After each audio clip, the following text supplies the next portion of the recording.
Houston, we have a problem. Every car owner that idles on a regular basis, well, basically any car owner at all, because they can do it inadvertently. And who is affected by it? Well, it's people that suffers from droughts, air pollution, and the other effects of global warming that have to take the real brunt of the force here. So what is happening? Well, basically, it's the idling of cars and the impact it has on the world. This involves the inefficient use of fossil fuels as a source of energy and its contribution to global warming. Idling happens at White Oaks, in Oakville, in Ontario, in Canada, and in the entire world. This is a global problem that needs to be addressed quickly. The present-day problem. It occurs particularly when parents drop their kids at school to take them home. In addition, for students, it is the time that they spend idling in their cars in the school parking lot. Well, idling is a big problem that causes global warming. This inefficient use of fossil fuels as energy increases our carbon emissions in the atmosphere. We must therefore consider the ethical and moral implications involved and try to solve this problem for the welfare of the world. It all starts with the fuel.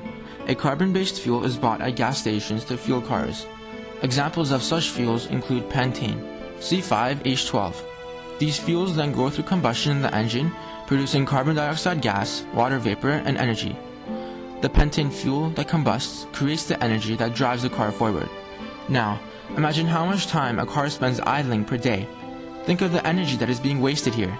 In fact, studies show that in the Mauna Loa Observatory in Hawaii, CO2 concentrations have increased from 383 parts per million to 391 parts per million since 2007. That's an increase of 8 parts per million in just 4 years. Idling your car will increase the CO2 concentration for no reason at all. So how to explain the problem from a biologist's perspective? The consequence of an inefficient use of fossil fuels is the enhanced greenhouse effect. It's caused by humans increasing those emissions by burning fossil fuels. One of those greenhouse gases, carbon dioxide, absorbs and releases heat into the atmosphere. This has a great impact on the ecosystems of Earth. When the ocean temperatures rise, polar ice caps start to melt more, and the organisms living on the ice, such as polar bear, lose their habitat.